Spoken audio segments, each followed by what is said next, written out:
नमस्कार, हमारी खास पेशकश मंडियों का मेकओवर में आपका स्वागत है। मैं हूं मृत्युंजय कुमार झा। आज हम बात करेंगे कि इस बजट में मंडियों के लिए किस तरह के ऐलान हो सकते हैं, क्योंकि खुद पीएम की ये महत्वाकांक्षी योजना है कि देश की तमाम मंडियों को ऑनलाइन किया जाए और ऑनलाइन प्लेटफॉर्म के जरिए किसानों को सही भाव दिलाने की पूरी कोशिश की जाए। तो ऐसे में देखना दिलचस्प होगा कि इस बजट में किस तरह के ऐलान मंडियों के लिए और किए जाते हैं, ताकि किसानों को उनके उत्पाद का सही भाव मिल पाए और थोक भाव और रिटेल भाव में जो एक बड़ा गैप है, उस गैप को किस तरह से यहाँ पर कम किया जाए और मंडियों को लेकर जो किसानों को दिक्कतें होती है, उन दिक्कतों को किस तरह से दूर किया जाए। इन तमाम मुद्दों पर हम बातचीत करेंगे। हमारे साथ एक्सपर्ट का एक बड़ा पैनल है।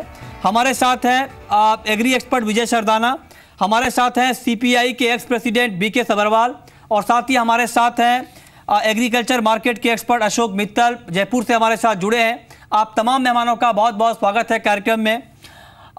सबसे पहला सवाल विजय सरदाना जी आपसे, ये मंडियों को लेकर काफ़ी बातें हुई हैं। खुद पीएम ने ई मंडी लॉन्च किया है और एक बड़ा टारगेट यहाँ पर फिक्स किया है कि देश की सभी मंडियों को ऑनलाइन यहाँ पर जोड़ा जाएगा। ऐसे में आपको लगता है कि इस बजट में मंडियों के मेकओवर को लेकर के कुछ और बड़े कदम उठाए जाएंगे, ताकि जो ई मंडी के रास्ते में हर्डल है वो दूर हो जाए और कहीं ना कहीं जो मंडियों के मोर्चे पर किसानों को दिक्कतें होती हैं, वो दिक्कतें दूर हो जाएंगी? देखिए, ये बहुत महत्वपूर्ण सवाल है आपका। और इस देश में जब तक एग्जिस्टिंग एपीएमसी एक्ट है, जब तक हम उसको स्क्रैप करके एक आज की दुनिया का जो रेलेवेंट मार्केटिंग एनवायरनमेंट है उसके हिसाब से अगर हम कानून नहीं बनाएंगे, तब तक किसानों का कोई भला नहीं होने वाला है। क्योंकि आज जो एपीएमसी एक्ट है उसमें कहीं पे भी ये प्रावधान नहीं है, कानून में भी ये प्रावधान नहीं है कि किसानों को उचित मूल्य मिले, और ना ही उसमें किसानों का कोई रिप्रेजेंटेशन है। तो ये बहुत ज़रूरी है कि जो स्ट्रक्चर है, जो हमारा कानून है, वो ही डिफेक्टिव है, उसको स्क्रैप करें और एक नया कानून बनाएं जिसमें एक तरफ किसान और दूसरी तरफ कंज्यूमर दोनों की भागीदारी हो मैनेजमेंट में, और सरकार उसमें जो नई तकनीकें हैं, आईटी सिस्टम है, आज हम इंटरनेट बेस्ड मार्केटिंग की बात कर रहे हैं, हमारे पास आज फ्यूचर्स मार्केट है, हम ऑप्शंस लाने की बात कर रहे हैं, इन सब का समावेश हो और एक एकीकृत मंडी जो एग्रीकल्चर के लिए एक यूनिफाइड मंडी सिस्टम बने, तब जाके इस देश का भला होगा। अगर हम एपीएमसी के साथ टिंकर करते रहेंगे और उसको बदलना चाहेंगे तो हम सिर्फ टाइम वेस्ट कर रहे हैं, इससे कुछ फायदा नहीं होने वाला। ओके, सभरवाल साहब, काफी महत्वपूर्ण बात इन्होंने कही सरदाना जी ने कि मंडियों को एकीकृत करना पड़ेगा। ये काफी बड़ी बात होगी मंडियों के मेकओवर को लेकर के।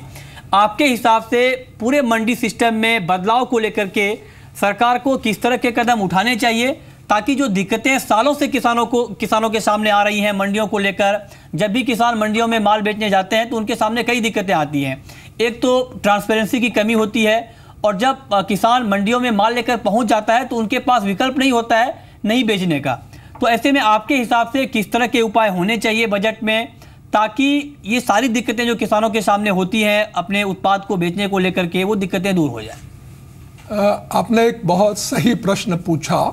मुझे लगता है कि कोई एक पॉलिसी भी बनानी पड़ेगी कि आज स्थिति किसान की क्या है, कि जो बिचौलिया है, इंटरमीडियरी है, वो उसको ये कहता है कि आपका जो ये माल है ये बिलो ग्रेड है, और जब वो बिचौलिया आगे बेचने रिटेल में जाता है तो कहता माल इतना ज़्यादा खराब नहीं है, ये बहुत अच्छा माल है। मुझे लगता है कि जैसे हमारे कमोडिटी एक्सचेंजेस में एक स्टैंडर्ड्स कुछ फिक्स कर दिए गए, ऐसे आज मंडियों में भी 3, 4, 5 ग्रेड बनाने की जरूरत है कि इस ग्रेड का माल इस लेवल पर, इससे इस ग्रेड का माल इस भाव पे, और तभी जो है इसमें अगर सरकार पहल करती है तो निश्चित रूप से किसान को थोड़ा सा ज्यादा फायदा मिलेगा।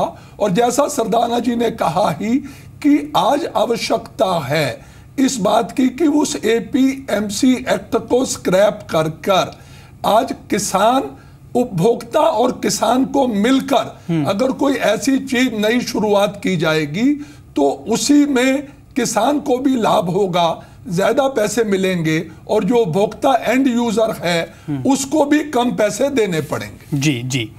अशोक मित्तल, आपका कमेंट इसके ऊपर क्या होगा? मंडियों के सामने कई चुनौतियां हैं फिलहाल। क्योंकि बिचौलिए और कार्टेलाइजेशन से किसानों को अब भी छुटकारा नहीं मिला है। ये एक बड़ी चुनौती है किसानों के सामने। टैक्स लाइसेंस फीस के नाम पर किसानों से अवैध वसूली भी की जाती है और किसानों के बैंक खातों में भुगतान अब तक सुनिश्चित नहीं हो पाया है कि सही तरीके से, ट्रांसपेरेंट तरीके से ये हो पाए। और फसलों का जो भाव है और उसको लेकर जो जानकारियां हैं, जो जानकारी किसानों को मिलनी चाहिए, उसका भी अभाव यहाँ पर दिखता है। इन तमाम लूप होल्स को किस तरह से दूर किए जाने चाहिए?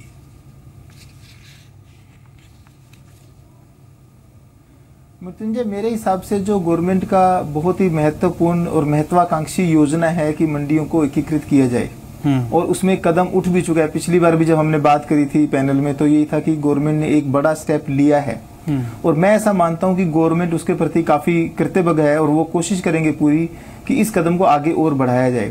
तो इस बजट में भी मैं ऐसा उम्मीद रखता हूं कि काफी सारी अनाउंसमेंट इससे रिलेटेड होएगी कि किस प्रकार से सभी मंडियों को एकीकृत किया जा सकता है। जो फार्मर्स हैं उनको कैसे ज्यादा इंफॉर्मेशन दी जा सकती है कि एक पर्टिकुलर कमोडिटी का जो भाव है वो अलग अलग जगह पर क्या भाव चल रहा है। तो जितने ये हमने पॉइंट्स रेज करे हैं कि ऐसा होना चाहिए, वैसा होना चाहिए, मेरे ख्याल से गवर्नमेंट को काफी अच्छे से समझ है कि हाँ उनको ऐसा करना ही पड़ेगा, तभी उनका जो ये इतना बड़ा प्लान है, प्रोजेक्ट है, वो सक्सेसफुल होगा, वरना नहीं हो पाएगा। तो मैं ऐसा मानता हूँ कि बजट में ऐसे कुछ कदम डेफिनेटली अनाउंस किए जाएंगे कि किसानों के लिए किस प्रकार से ज्यादा फायदेमंद हो सकता है, कैसे मंडियां एकीकृत हो सकती हैं, कैसे मंडियों में जो भाव हैं, चाहे वो फ्रूट्स एंड वेजिटेबल्स हैं या ग्रेन्स हैं या पल्सेज हैं या ऑयल सीड्स हैं, उसके भाव कैसे उनको अच्छे से पता चल सकते हैं। ना सिर्फ फ्यूचर के रेट जो एक्सचेंजेस डिसेमिनेट करते हैं, बट स्पॉट के रेट भी उनको कैसे पता चले कि उनकी जो क्रॉप है वो अलग अलग मंडी में क्या क्या भाव में बिक रही है। हाँ, राइट। तो जब ऐसा हो जाएगा तो नेचुरल सी बात है, जो बिचौलिए हैं जो या जो आड़तीय लोग हैं वो डेफिनेटली उनको इस प्रकार का रेट देने लगेंगे कि वो कम्पिटिटिव रेट दें ताकि किसान माल उनके पास ही बेचें। ओके। तो मैं उम्मीद रखता हूं कि इस बजट में काफी कुछ उस से लेकर काफी कुछ अनाउंस होगा। आप उम्मीद करते हैं कि होगा। चलिए रुक करते हैं अगले टॉपिक की तरफ और अब बात कर लेते हैं दालों की, क्योंकि दाल को लेकर जो हाहाकार हाल के दिनों में देश में मचा है उससे कहीं ना कहीं सरकार के साथ साथ कंज्यूमर्स के ऊपर भी एक बड़ा असर पड़ा है। और अब चूंकि दाल की खेती काफ़ी ज़्यादा देश में हुई है तो दालों के दाम मिनिमम सपोर्ट प्राइस यानी एमएसपी से भी नीचे आ गए। सरदाना जी, मेरा आपसे सवाल ये होगा, क्या आपके हिसाब से ऐसी कोई व्यवस्था होनी चाहिए ताकि किसानों को एमएसपी से नीचे के भाव पर अपना उत्पाद बेचने को मजबूर न होना पड़े? क्योंकि जब भी दालों के दाम बढ़ते हैं या फिर किसी और कमोडिटी के दाम बढ़ते हैं तो उस साल किसान बड़े पैमाने पर उस फसल की खेती करते हैं, लेकिन उसका नुकसान ये होता है कि जब बम्पर पैदावार के तौर पर वो फसल बाजार में आती है तो किसानों को उसका भाव नहीं मिल पाता है। तो इसके लिए आपके हिसाब से किस तरह के बंदोबस्त होने चाहिए ताकि किसानों को एक गारंटी मिले, एक एश्योरेंस मिले कि उनका जो उत्पाद है उसका सही दाम उन्हें मिलेगा? देखिए, बहुत महत्वपूर्ण सवाल है। अगर आज हम दालों की बात करें तो जो रिटेल मार्केट है वहाँ पे दालें करीब 100 रुपये के आसपास बिक रही हैं और मंडियों में जो 30 रुपये के आसपास बेचने को मजबूर है, और भारत सरकार ने जो एमएसपी तय किया वो करीब 50 रुपये के आसपास है। मेरा भारत सरकार से निवेदन है कि आप एक कानून पास करके ये निश्चित करें कि कोई भी आदमी मंडियों में ना तो दाल एमएसपी से नीचे खरीदेगा ना कोई एमएसपी के नीचे बेचेगा, अगर वो उसकी क्वालिटी स्पेसिफाइड है तो। पहली बात, क्वालिटी हमें स्पेसिफाई करनी पड़ेगी। अगर ऐसा हो जाता है तो क्योंकि कंज्यूमर ऑलरेडी 100-120 रुपए किलो दे रहा है तो कंज्यूमर का कोई नुकसान नहीं है, किसान का नुकसान हो रहा है और बीच में जो बिचौलिए हैं वो इसका पूरा फायदा उठा रहे हैं। उसका एक ही तरीका है कि आपको कानून बनाना पड़ेगा, क्योंकि आप मानते हो एमएसपी का मतलब है मिनिमम सपोर्ट प्राइस, मतलब किसान को इतना मिलना ही चाहिए। अगर हम उसका वेलफेयर देखना चाहते हैं, उसका ख्याल रखना चाहते हैं तो मेरे हिसाब से सरकार को ये कानून बना देना चाहिए कि कोई भी इंसान मंडी में ना तो एमएसपी के नीचे बेचेगा और ना ही कोई एमएसपी के नीचे खरीदेगा। राइट। और उससे किसानों का हित सुरक्षित हो जाएगा और कंज्यूमर वैसे ही 100-120 रुपए दे रहा है। तो मुझे नहीं लगता इससे किसी का नुकसान होने वाला है, बनिस्बत किसानों का फायदा होगा। सरकार ये कर सकती है। बिल्कुल। तो ये सुनिश्चित होना चाहिए कि एमएसपी के नीचे किसानों को उत्पाद बेचने को मजबूर ना होना पड़े। सबरवाल साहब, फ्यूचर मार्केट मंडियों के मेकओवर में किस तरह का रोल प्ले कर सकता है? क्योंकि माना ही जाता है और जो इसके पीछे जो मकसद था फ्यूचर मार्केट लॉन्च करने के पीछे कि किसानों को एक भाव की पूरी जानकारी मिलेगी, ट्रांसपेरेंसी आएगी। प्राइस डिस्कवरी के लिए ये लॉन्च किया गया था। किस तरह से लिंक किया जाए मंडियों को फ्यूचर प्लेटफॉर्म के जरिए ताकि किसानों को ज़्यादा से ज़्यादा सही जानकारी मिल पाए? देखिए, ये जो आपने सवाल किया, ये सच्चाई है कि जो फ्यूचर मार्केट है वो एक पेपर पर एक्सेलेंट प्राइस डिस्कवरी मैकेनिज्म है, पर सच्चाई में कितना प्राइस डिस्कवरी उस पर हो रहा है यही देखने की जरूरत है। आज विजय सरदाना जी जब एफएमसी में थे तो इनकी ही एक कमेटी से सभी जगह वो भाव जो डिस्प्ले सभी मंडियों में लगवा दिए गए थे। आज सच्चाई ये है कि जब किसी प्रोडक्ट का कमोडिटी का दाम बढ़ता है, जैसे पीछे चने पर बैन आ गया, राइट, वो और सच्चाई है कि उसके बाद चने का भाव कम नहीं हुआ, बिल्कुल। तो हमें बिल्कुल सच्चाई है कि कोई बैन लगाने की जरूरत नहीं है, बल्कि वो प्रोडक्ट भी जो तुअर उड़द जिनकी खपत सबसे ज्यादा है उनको भी कमोडिटी फ्यूचर मार्केट्स में लाना चाहिए, क्योंकि वो एक एक्सीलेंट प्राइस डिस्कवरी मैकेनिज्म होगा। दूसरा खाली एक ही बात कि अगर किसान, हमें सरकार को आवश्यकता क्या है कि कुछ मिलजुल कर जो मंडियां हैं उसमें किसानों की एसोसिएशन बन जाएं, जो मिलजुल कर एक बड़े प्रोडक्ट को जो है वहां ला पाए, और वो भी फ्यूचर जो मार्केट्स हैं उसमें किसान ट्रेड कोऑपरेटिव्स के थ्रू या दूसरे ऐसे माध्यमों के थ्रू कर पाए। इसको हम अगर बजट में लीगल कर पाएंगे तो ये किसानों के लिए बहुत ही ज्यादा लाभप्रद रहेगा। ओके, ठीक है। और अब बात करते हैं कैशलेस मंडी की। और जिस तरह से प्रधानमंत्री ने नोटबंदी का ऐलान किया था उसके बाद कई मंडियां यहां पर कैशलेस हुई हैं।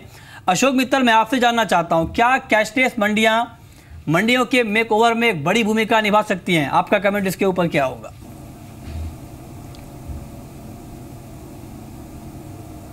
देखिए, मेरे हिसाब से आज नहीं तो कल पूरी इकोनॉमी को कैशलेस होना ही है, लेकिन इसमें थोड़ा टाइम लगेगा क्योंकि लोगों को उस प्रकार की आदत नहीं है। जितने भी किसान हैं वो ज्यादातर खरीदारी अपने कैश से ही करते हैं, तो उनको बैंक अकाउंट ऑपरेट करने की या उसको ऑनलाइन बैंकिंग ट्रांजैक्शंस करने की आदत नहीं है। ज्यादा से ज्यादा कुछ लोग जो हैं थोड़े से जो अच्छा समझते हैं बैंकिंग ट्रांजैक्शंस को, वो चेक काट सकते हैं। तो इसमें थोड़ा टाइम लगेगा। बहुत सारी जागरूकता किसानों में या गांव के लोगों में पैदा करनी पड़ेगी, किस प्रकार से उनकी ट्रांजैक्शन सेफ हैं अगर वो कैशलेस करते हैं तो। और काफी सारे उनके जो खर्चे हैं वो छोटे छोटे खर्चे होते हैं, जैसे खाद के, बीज के, या जो लेबर को वहाँ पे उनको पेमेंट करनी होती है उनके, तो वो काफी सारे खर्चे ऐसे हैं जो उनको आदत नहीं है। तो मेरे ख्याल से थोड़ा टाइम लगेगा, ग्रेजुअली हो जाएगा। लेकिन जो मंडियां हैं, जब आप बहुत सारे ऐसे लोगों से डील करोगे जिनको आप जानते नहीं है, ठीक बात है। सरदाना जी, जो बात अशोक मित्तल ने कही कि थोड़ा वक्त लगेगा, लेकिन नोटबंदी के बाद जो कुछ मंडियां यहाँ पर कैशलेस हुई हैं या फिर जो इसमें कामयाबी मिली है सरकार को, ऐसे में आपको लगता है कि इस बजट में इसको और फॉलो किया जाएगा और कुछ और स्टेप्स मंडियों को कैशलेस करने को लेकर के उठाए जाएंगे? देखिए, ये बहुत ज़रूरी कदम है। इस देश में करीब 6,500 मंडियां हैं जो एपीएमसी के अंदर रजिस्टर्ड है डिफरेंट स्टेट्स में। सरकार को सबसे पहले ई मंडी करने से पहले सब जगह बैंकिंग इंफ्रास्ट्रक्चर को स्ट्रेंथन करना चाहिए। सरकार को कहना चाहिए सारे के सारी स्टेट गवर्नमेंट जितनी उनकी एपीएमसी रजिस्टर्ड मंडी हैं सब जगह बैंक ब्रांच या उनका एक्सटेंशन काउंटर खोले। पहली बात, उसके दो फायदे होंगे। पहली बात तो यह है कि आपका ई ट्रांजैक्शन इंप्रूव होगा, आपका ई मंडी ई नाम सिस्टम इंप्रूव होगा। दूसरा जो सबसे महत्वपूर्ण फायदा जो स्टेट गवर्नमेंट्स को होगा, जितना मंडी टैक्स की चोरी होती है, आज की तारीख में कम से कम 80% मंडी टैक्स चोरी होता है। ठीक है, वो तुरंत रुकेगा, किसानों को सही दाम मिलेंगे, ठीक है, और सरकार को ये पता रहेगा कि कौन सी अनाज कहाँ पे कितना पैदा हुआ है, जिससे महंगाई काबू में भी आएगी। वक्त की कमी है। सबरवाल साहब, आखिरी सवाल आपसे, थोक और रिटेल भाव के बीच जो एक बड़ा गैप है उसको कैसे कम किया जाएगा? देखिए, उसको कम करने का तो जो बेस्ट तरीका है वो यही है कि फ्यूचर्स मार्केट जो प्राइस डिस्कवरी मैकेनिज्म है एक्सचेंजेस में, उसमें ज्यादा से ज्यादा प्रोडक्ट लाए जाएं। अभी जो ऑप्शंस 2 प्रोडक्ट्स में आने की बात चल रही है वो अगर ऑप्शंस और ज्यादा प्रोडक्ट्स में आ जाता है, हाँ, ठीक है। और इस ऑप्शन को सर्वसाधारण को अगर समझाया भी जा सकता है, किसान लेवल तक या मंडियों लेवल तक या कोऑपरेटिव लेवल तक, तो मुझे लगता है कि निश्चित रूप से अगर प्रोडक्ट्स और ज्यादा आ जाएंगे तो निश्चित रूप से जो ये डिफरेंस है वो उसमें कमी आएगी। ठीक है, बहुत बहुत शुक्रिया बीके सभरवाल आपका, अशोक मित्तल आपका और विजय सरदाना जी आपका हमसे जुड़ने के लिए और बताने के लिए कि मंडियों के सामने अभी क्या क्या चुनौतियां हैं और इन चुनौतियों को देखते हुए इस बजट में सरकार को किस तरह के कदम उठाने चाहिए। तो फिलहाल इस खास पेशकश में